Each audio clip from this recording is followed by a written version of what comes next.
So this is kind of my story about getting in the industry. Now, it's not anything fantastic or spectacular. It's not anything that's maybe out of the ordinary. You know, I'm just like everybody else who made their way into the industry, but you know, I maybe hit a couple of different hurdles.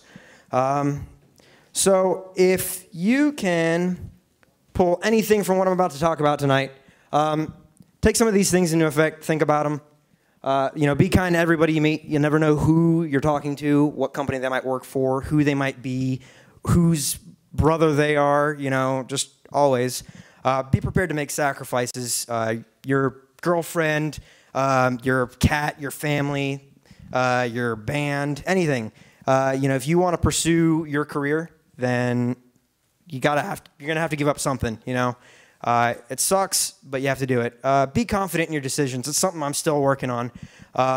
You know, moving 1,000+ miles away from home to a place that I didn't actually have a job is something that I really needed to be confident about. But it was kind of like, hey, let's flip the coin, see how lucky I'll get. Be humble.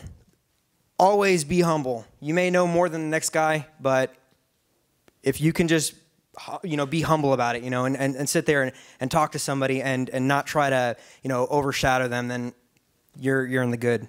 And lastly, be noticeable. This is kind of my story about how I ended up making my way into the industry.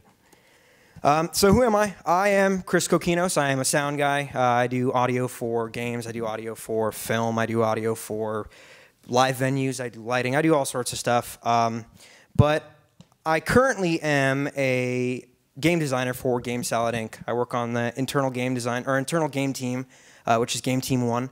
I work on different titles for the iOS. We do iOS, Mac publishing, Android, all sorts of stuff. And I think it was mentioned earlier, but Game Salad is basically a tool that allows people to make games without knowing how to code. Luckily for me, I don't know how to code. I couldn't read a freaking line of code if I tried. It's pretty terrible.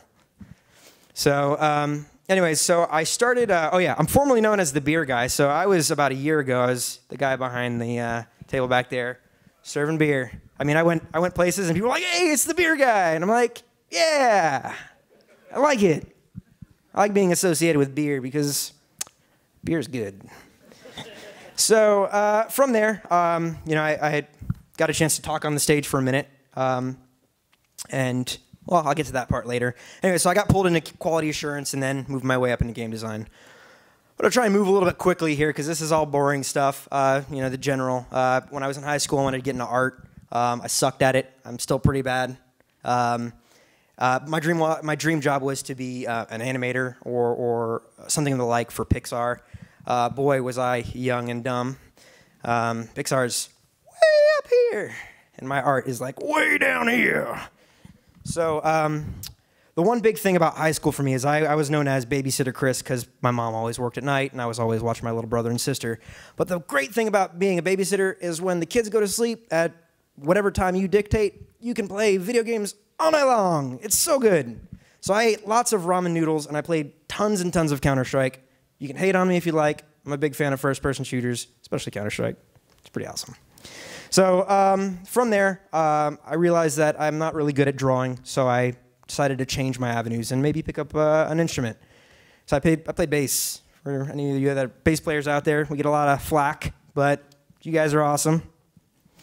So after high school, unfortunately, my mom passed away about a month after high school, and so you know, it kind of left me with a lot of really interesting decisions to make. I had to take a year away to think about what I was going to do for the rest of my life. I mean, you're done with high school, right? First thing that happens out of high school is your mom passes away. You know, what do you do, right? So that was a tough decision I had to make, but I was lucky enough to have some amazing family and friends to support me through that whole thing. And so from there, I kind of, you know, did what I could to, you know, bury myself in work, bury myself in music and all that. And I started finding myself falling more and more in love with recording music. And so that kind of led to the process of, hey, I want to go to Full Sail. I wanted to go to Full Sail for art. I'm just going to go to Full Sail for audio. Why not, right? And this is kind of like me saying, be prepared for anything, right? like I said earlier, you know, things happen in life you can't plan. So just be prepared for anything. So after a year at Full Sail, which by the way, Full Sail is great. You know, big shout out to any of y'all that went to Full Sail. It was really good school. Us audio guys get a lot of, well, we have bad people don't like us sometimes in Florida. Anyways, moving forward. So yeah, it was really awesome to hear people say, "Oh, we love Full Sail people out here," and I was like, "Yeah, renewal, I like it." So, anyways, so after Full Sail, I picked up a couple of internships and kind of did what I could to make my way into, you know, getting the foot in the door. Now, after college, everybody tells you, "Oh, you got to get an internship. You got to start at QA. You got to do this. You got to, take the low man on the totem pole position." Right? Well, it's true. You got to pay your dues. Much like all of the veterans in this room, they've all paid their dues in the past, and they're all doing amazing things today. Might take 5 years, might take 10 years, might take 1 year. I mean, hell, it took me a year to get out of, that low man on the totem pole position, which, by the way, QA is awesome. To all you QA folks. Again, sorry, just giving out more shout-outs. So anyways, I'm going to try and roll faster here. So anyways, I did some internships. I worked a lot of hours. I went to a day job during the day, and then I went to a studio at night, doing whatever I could to get my resume, built up. And that took me a good solid 2 or 3 years. Also, working a day job helped me record my first album. I have my first official title as a tracking engineer and assistant mixing engineer on my own album, which ended up on iTunes and sold quite well. I was very happy with it. So yet again, just another resume builder.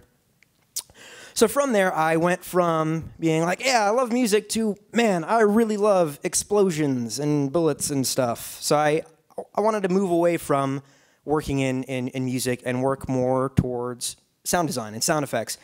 And so being so close to Full Sail, I had the opportunity to work with some fantastic developers. I got a chance to meet some developers. I think they were called like How I Met Your Game Studios. It was kind of like a little final project at Full Sail. It was really cool because they got to do this game called Cosmic Mischief.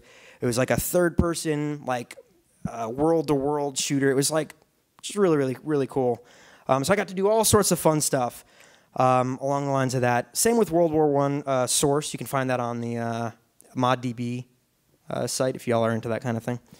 And I'm going to move forward. So from there, from interning and from spending all my time and paying my dues in all the different avenues I possibly could, I found that looking for a job in Orlando in the video games industry was hard to do. You had EA Tiburon and then a bunch of minor studios there. And EA Tiburon was like, "Don't call us, we'll call you." I totally called them, and they totally said that. So after that, I was like, I've got to do something. I've got to move. I'm miserable. I'm not really doing anything I want to do here. So I set out to find a new place to move. I looked at Austin, which, by the way, obviously I chose Austin, just in case you weren't sure. And then Seattle and Los Angeles. And I made a pros and cons list. Pros and cons are really good. If you want to make any big decisions, make a pros and cons list. It'll really help. So after tons and tons of consideration and buttloads of research, I made sure to put a bunch of asterisks and bold the heck out of that, because don't just dive into the ocean without thinking about it a lot. I mean, moving is expensive. Finding a new place to go, very expensive. Cost of living, all that stuff. Just make sure you do your research. You've got so many resources. Game Dev Map, Gamma Sutra. You have looking at the cost of living calculators online, all that stuff. So if you plan on moving, just putting that out there. Make sure to do your research. And then I made my first ever pitch deck to explain to my family why it was time for me to move. It was interesting. It was like a bad breakup. It was really bad. I took them out to dinner and I explained to them, "It's not you, it's me. I gotta go 1,000 miles away now." It ended in tears. So from there, this is a sad part for me. So this was my time to give up everything. I gave away most of my music equipment. I had stacks of basic equipment. I had cab ahead, all that stuff. Had to sell, give that away. Gave away furniture, gave away speakers, gave away all sorts of stuff, like a lot of possessions that couldn't fit in my car because, well, like I said, moving is expensive. I piled everything into my Scion TC, and I think I have a photo or two here. Yep, it's my car. Piled everything into my car. If it didn't fit in there, it did not come with me, except for a couple of small boxes that I shipped to myself. That was kind of cool, too. Yeah. From Chris to Chris. Far away. It's really cool. So, anyways, moving back. After that, it's my birthday, January 8th. Got really, really happy. And then I was like, all right, going to go out with a bang. So I had this huge party with a bunch of my friends, and I made sure to put asterisks here, too. If you're going to move, make sure to invite everybody you know. Everybody. Just have a huge party, because there's a likelihood you might not ever see them again. And it's a sad thought, but just take that into consideration. So 3 a.m., this is 2 hours after I'd fallen asleep. I was still pretty happy. Packed up my car, threw my cat in the car, and we drove thousands of miles for 18 hours straight, or some stupid number like that. This is the pros and cons list. This is the actual thing that I had made for my... I was not kidding. I made a pros and cons list, and then I made a list of things I had to do before I left. Oh, man, I got to blast through this. I got a minute left. Holy shnikes. All right, so anyways, that's my cat. She was my navigator. I don't normally let my cat out of the cage when I'm driving, but she just wanted to see what was going on. And, yep. So she was an awesome little navigator. So moving forward, got a job at Waterloo Ice House. This was my opportunity to work in a restaurant, make some money, pay the bills. You know, I was in Austin. I needed to find a job. I had no luck at finding a job in the industry, but hey, you know, you got to take what you can get. Luckily for me, that gave me my TABC certification, which means I can serve beer to you people, which means John Henderson said, hey, Chris, you should come to the Microtalks and serve beer to people. And I said, you know what, John? That sounds like a good idea. So, one thing I want to say, you're going to hear a lot of, we're not hiring right now, or, you know, contact us later, or we outsource this, or we outsource that. Sure, but there are like 20 million other studios here that you can go look for. So don't take that as like a slam in the face and, you know, give up there. Keep moving. So moving forward. Okay, so anyways, I'm trying to wrap this up in like a minute. Oh, crap. I've spoken for more than 10 minutes. All right. So anyways, so being certified, I got a chance to come up here for a minute, talk to everybody. Got a chance to impress somebody, and it was Danny McDowell. She was the QA manager at GameSolid at the time, and she said, hey, are you interested in a job? And I said, yes. And so she asked me if I had any experience with software engineering, software testing, software usage, you know, Photoshop, et cetera. And I said, I use a lot of Photoshop. I use a lot of Pro Tools and all that. She said, well, go download GameSolid and give it a whirl, make something for me, send it to me, and see what we do. So I went home for 2 days straight. I sat in my room and made a game in GameSolid, and then I sent it to them, and they said, hey, Chris, you should come for an interview. And I was like, all right, cool. So I went in for an interview, and I got the job. At the bottom there, really, really small text you probably can't read, but it's probably for the best. It was my actual contract offering. It was like the happiest moment. Man, I was hoping to get to this part really slowly so I can build up and be like, and then I got offered a job. But no, didn't work out that way. So anyways, so I got the job. It was pretty heartwarming. I felt really happy about it. And 1 year later, where I am today, I've worked on a handful of titles. I worked with Kevin Smith, not personally. We worked with CBS. We even did a game for Amanda Lepre's other band, Descendants of Erdrick, called Battle Legend Infinity. You can find all this stuff on the App Store, except for Two Broke Girls. That's no longer up. We even did something for Popular Mechanics. Way cool. More than I can ever imagine I would have done in a year. And then the people that you meet along the way are super cool if you can, like, not be a jerk. They'll invite you to drink beer with them and have festivities times. Okay, anyways, so that's pretty much it. That's me. I'm Chris. I work at GameSolid. You can email me whenever you like or follow me on Twitter, which is not up there, but hooray beer.